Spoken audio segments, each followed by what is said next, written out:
5 कहानियां जो आपको अपने लक्ष्य तक ले जाने को मजबूर कर देगी। एक सफलता का रहस्य। सुकरात। एक बार एक व्यक्ति ने महान सुकरात से पूछा कि सफलता का रहस्य क्या है। सुकरात ने उस इंसान को कहा कि वह कल सुबह नदी के पास मिले, वहीं पर उसे अपने प्रश्न का जवाब मिलेगा। जब दूसरे दिन सुबह वह व्यक्ति नदी के पास मिला तो सुकरात ने उसको नदी में उतरकर नदी गहराई की गहराई मापने के लिए कहा। वह व्यक्ति नदी में उतरकर आगे की तरफ जाने लगा। जैसे ही पानी उस व्यक्ति के नाक तक पहुंचा, पीछे से सुकरात ने आकर अचानक से उसका मुंह पानी में डुबो दिया। वह व्यक्ति बाहर निकलने के लिए झटपटाने लगा, कोशिश करने लगा, लेकिन सुकरात थोड़े ज्यादा स्ट्रॉन्ग थे। सुकरात ने उसे काफी देर तक पानी में डुबोए रखा। कुछ समय बाद सुकरात ने उसे छोड़ दिया और उस व्यक्ति ने जल्दी से अपना मुंह पानी से बाहर निकालकर जल्दी जल्दी सांस ली। सुकरात ने उस व्यक्ति से पूछा, जब तुम पानी में थे तो तुम क्या चाहते थे? व्यक्ति ने कहा, जल्दी से बाहर निकलकर सांस लेना चाहता था। सुकरात ने कहा, यही तुम्हारे प्रश्न का उत्तर है। जब तुम सफलता को उतनी ही तीव्र इच्छा से चाहोगे जितनी तीव्र इच्छा से तुम सांस लेना चाहते हैं, तो तुम्हें सफलता निश्चित रूप से मिल जाएगी। अभ्यास का महत्व। प्राचीन समय में विद्यार्थी गुरुकुल में रहकर ही पढ़ा करते थे। बच्चे को शिक्षा ग्रहण करने के लिए गुरुकुल में भेजा जाता था। बच्चे गुरुकुल में गुरु के सानिध्य में आश्रम की देखभाल किया करते थे और अध्ययन भी किया करते थे। वरदराज को भी सभी की तरह गुरुकुल भेज दिया गया। वहां आश्रम में अपने साथियों के साथ घुलने मिलने लगा, लेकिन वह पढ़ने में बहुत ही कमजोर था। गुरुजी की कोई भी बात उसके बहुत कम समझ में आती थी। इस कारण सभी के बीच वह उपहास का कारण बनता है। उसके सारे साथी अगली कक्षा में चले गए, लेकिन वो आगे नहीं बढ़ पाया।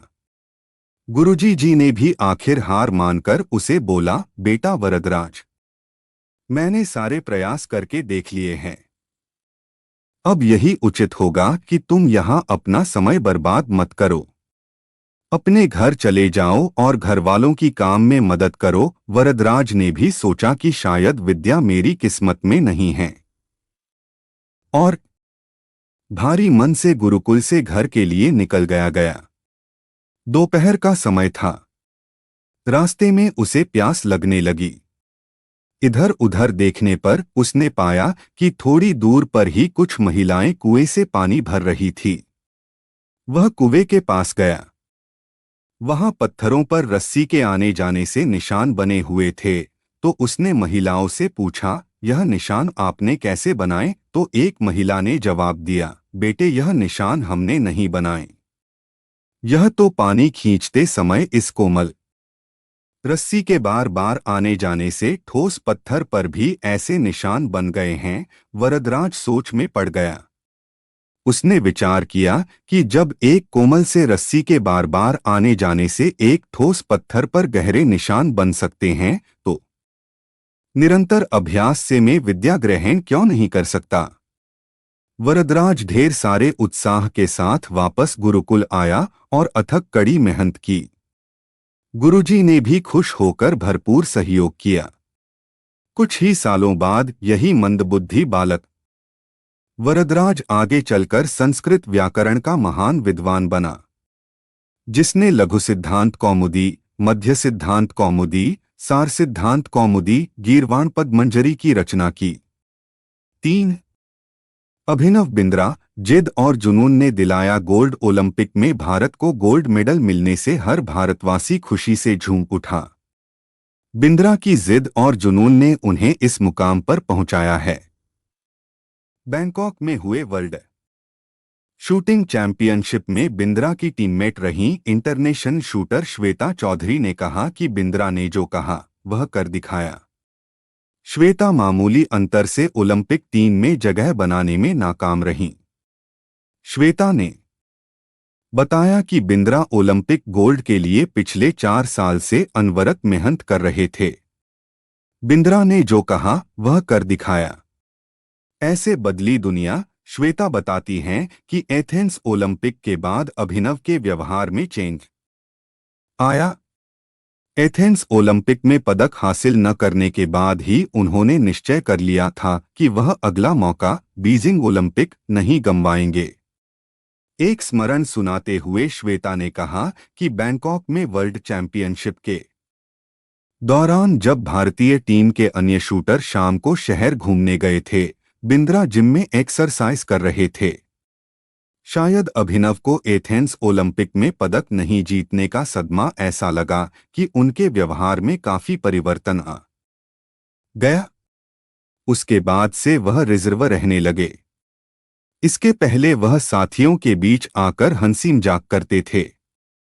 इसके बाद वह लगातार विदेशों में जाकर प्रैक्टिस करते रहे। श्वेता ने बताया कि बिंद्रा ने स्वयं ही अपने लिए प्राइवेट कोच, पादोलॉजिस्ट व फिजियो नियुक्त किया था। इसके बावजूद छोटी प्रतियोगिताओं में उनके मेडल न जीतने पर कई बार उनकी आलोचना भी हुई, परंतु उनको जानने वाले जानते थे कि अभिनव में वह क्षमता है जो वक्त आने पर बड़ी प्रतियोगिता में अवश्य दिखेगा। उनका टारगेट ओलंपिक ही था। 4 भारत रत्न प्राप्त डॉ. एपीजे अब्दुल कलाम का जन्म 15 अक्टूबर 1931 को तमिलनाडु के एक गांव धनुषकोडी में हुआ था। इनके पिता मछुआरों को किराए पर नाव देते थे। कलाम ने अपनी पढ़ाई के लिए धन की पूर्ति हेतु अखबार बेचने का कार्य भी किया। डॉ. कलाम ने जीवन में अनेक चुनौतियों का सामना किया। उनका जीवन सदा संघर्षशील रहने वाले एक ऐसे व्यक्ति की कहानी है जिसने कभी हार नहीं मानी तथा देशहित में अपना सर्वस्व न्योछावर करते हुए सदा उत्कृष्टता के पथ पर चलते रहे। 71 वर्ष की आयु में भी वे अथक परिश्रम करते हुए भारत को सुपर पावर बनाने की ओर प्रयासरत थे। भारत रत्न डॉ. अब्दुल कलाम भारत के 11वें राष्ट्रपति बने। वे भारत रत्न से सम्मानित होने वाले तीसरे राष्ट्रपति हैं। भारत के मिसाइल कार्यक्रम के जनक डॉ. कलाम ने देश को अग्नि एवं पृथ्वी जैसी मिसाइलें देकर चीन एवं पाकिस्तान को इनकी रेंज में लाकर दुनिया को चौंका दिया। एक बार एयरफोर्स के पायलट के साक्षात्कार में 9वें नंबर पर आने के कारण कुल 8 प्रत्याशियों का चयन करना था, उन्हें निराश होना पड़ा था। वे ऋषिकेश बाबा शिवानंद के पास चले गए एवं अपनी व्यथा उन्हें सुनाई। बाबा शिवानंद ने कहा कि असफलता से निराश होने की आवश्यकता नहीं। यह असफलता आपकी दूसरी सफलताओं के द्वार खोल सकती है। तुम्हें जीवन में कहाँ पहुंचना है इसका पता नहीं। आप कर्म करो, ईश्वर पर विश्वास करो। डॉ. कलाम का जीवन हर उस नवयुवक के लिए आदर्श प्रेरणा स्रोत है जो अपने जीवन में एक असफलता मिलने पर ही निराश हो जाते हैं। डॉ. कलाम ने अपने सारे जीवन में निस्वार्थ सेवा कार्य किया। उनका राष्ट्र प्रेम और उनका देशभक्ति का जज्बा हर भारतीय के लिए सबक एवं प्रेरणा का पुंज है और हमेशा रहेगा।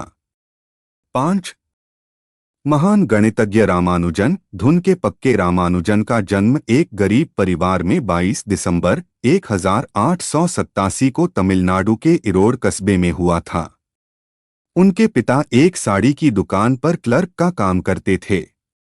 रामानुजन के जीवन पर उनकी मां का बहुत प्रभाव था। जब वे 11 वर्ष के थे तो उन्होंने एस.एल. लोनी द्वारा लिखित गणित की किताब की पूरी मास्टरी कर ली थी। गणित का ज्ञान तो जैसे उन्हें ईश्वर के यहाँ से ही मिला था। 14 वर्ष की उम्र में उन्हें मेरिट सर्टिफिकेट्स एवं कई अवार्ड मिले। वर्ष 1904 में जब उन्होंने टाउन हाई स्कूल से स्नातक पास की तो उन्हें के रंगनाथा राव पुरस्कार प्रधानाध्यापक कृष्ण स्वामी अय्यर द्वारा प्रदान किया गया। वर्ष 1909 में उनकी शादी हुई उसके बाद वर्ष 1910 में उनका एक ऑपरेशन हुआ। घर वालों के पास उनके ऑपरेशन हेतु पर्याप्त राशि नहीं थी। एक डॉक्टर ने उनका मुफ्त में यह ऑपरेशन किया था। इस ऑपरेशन के बाद रामानुजन नौकरी की तलाश में जुट गए। वे मद्रास में जगह जगह नौकरी के लिए घूमे। इसके लिए उन्होंने ट्यूशन भी किए। वे पुनः बीमार पड़ गए। इसी बीच वे गणित में अपना कार्य करते रहे। ठीक होने के बाद उनका संपर्क नेल्लौर के जिला कलेक्टर रामचंद्र राव से हुआ। वह रामानुजन के गणित में कार्य से बेहद प्रभावित हुए। उन्होंने रामानुजन की आर्थिक मदद भी की। वर्ष 1912 में उन्हें मद्रास में चीफ अकाउंटेंट के ऑफिस में क्लर्क की नौकरी भी मिल गई। वे ऑफिस का कार्य जल्दी पूरा करने के बाद गणित का रिसर्च करते रहते। इसके बाद वे इंग्लैंड चले गए। वहां उनके कार्य को खूब प्रशंसा मिली। उनके गणित के अनूठे ज्ञान को खूब सराहना मिली। वर्ष 1918 में उन्हें ट्रिनिटी कॉलेज कैम्ब्रिज का फेलो चुना गया। वह पहले भारतीय थे जिन्हें इस सम्मान के लिए चुना गया। बहुत मेहनती एवं धुन के पक्के थे। कोई भी विषम परिस्थिति, आर्थिक कठिनाइयां, बीमारी एवं अन्य परेशानियां उन्हें अपनी धुन से नहीं डिगा सकीं। वे अंततः सफल हुए। आज उन्हें विश्व के महान गणितज्ञों में शुमार किया जाता है। 32 वर्ष की छोटी उम्र में ही इस प्रतिभाशाली व्यक्ति का देहावसान हो गया। दुनिया ने एक महान गणितज्ञ को खो दिया। आपको हमारी ये रियल लाइफ इंस्पिरेशनल स्टोरीज कैसी लगी? कमेंट में अपनी प्रतिक्रिया जरूर दें और नई वीडियो के लिए चैनल को सब्सक्राइब कर दें। वीडियो अच्छी लगी हो तो वीडियो को लाइक कर देना। धन्यवाद।